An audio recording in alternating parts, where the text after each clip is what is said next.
Hello friends, today I'm going to speak about workforce planning process, forecasting and tools, internal and external recruiting and spillover effect. This is Shantan and welcome to A2IT channel. But before that, don't forget to subscribe.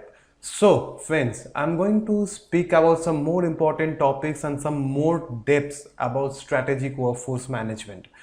First, we are going to speak about workforce planning process. The process we follow in workforce planning.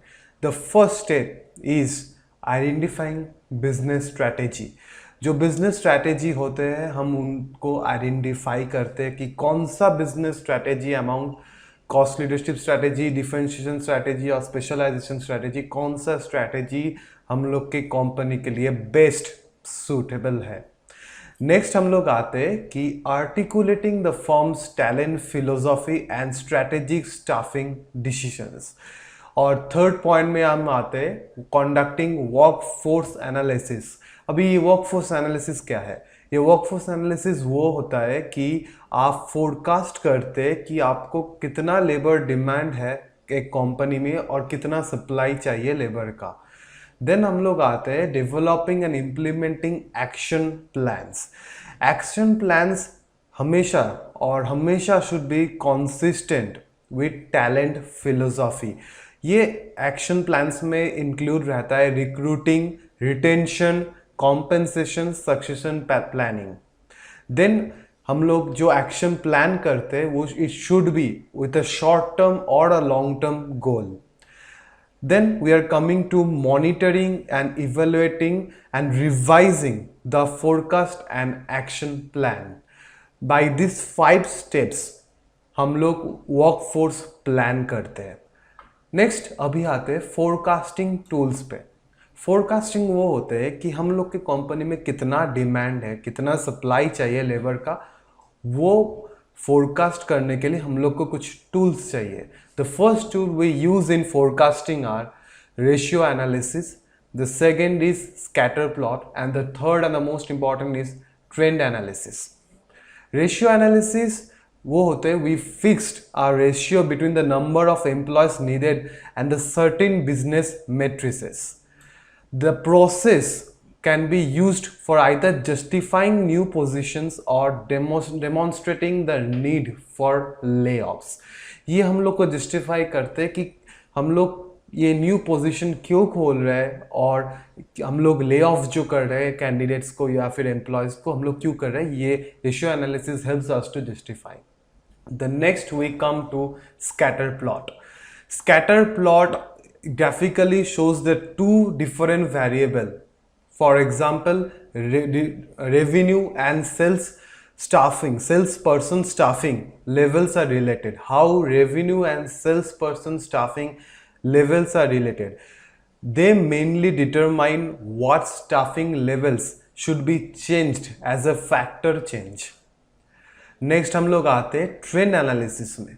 Trend analysis mainly हम लोग को जो past employment है pattern है वो predict करते हैं for future needs.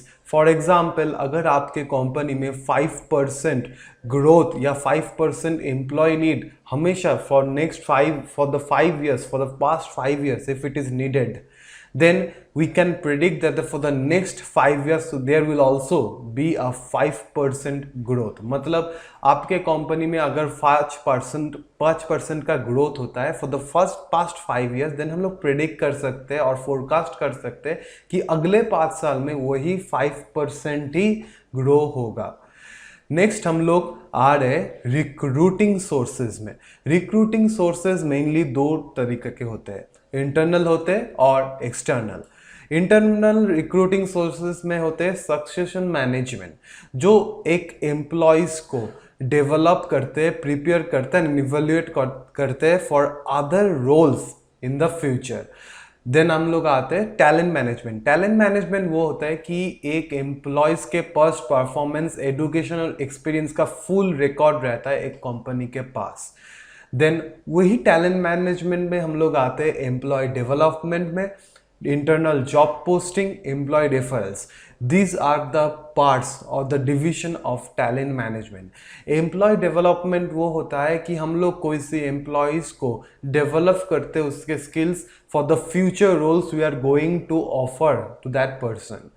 Internal job posting systems वो होते हैं कि हम लोग एक कंपनी के अंदर ही एक पोजीशन ओपन करते हैं and we choose among our employees only. Then हम लोग आते हैं एम्प्लॉय रेफरल्स में। In this we take the help of the employees. हम लोग अपने ही एम्प्लॉयज का हेल्प लेते हैं, सजेशंस लेते हैं कि for the future of the job we have opened और the position we have open, वो कोई एक एम्प्लॉयज ऐसा है कि कंपनी में जो इसके लिए सूटेबल है। यही होता है एम्प्लॉय रेफरल्स। देन हम लोग बात करेंगे एक्सटर्नल रिक्रूटिंग सोर्सेज में। एक्सटर्नल रिक्रूटिंग सोर्सेज में जैसे होता है हम लोग के एक्विजिशंस एंड मार्जर्स होते हैं, जॉब फेयर्स होते हैं स्कूल्स और कॉलेजेस में, जो हम लोग को पता है placement departments of every colleges, वो होता है प्रीवियस एम्प्लॉयज़ के एक सजेशन से, वो होता है नेटवर्किंग से होता है और एम्प्लॉय रेफरल से भी होता है एक्सटर्नल रिक्रूटिंग सोर्सेस। देन हम लोग आते हैं spill over effect. Spill over effect एक इनडायरेक्ट और unintended consequences of an action है।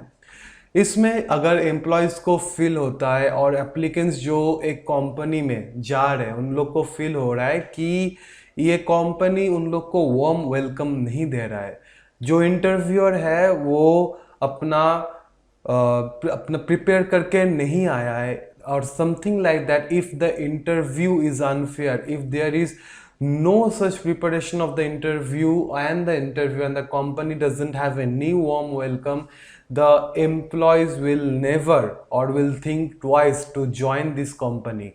This is spillover effect.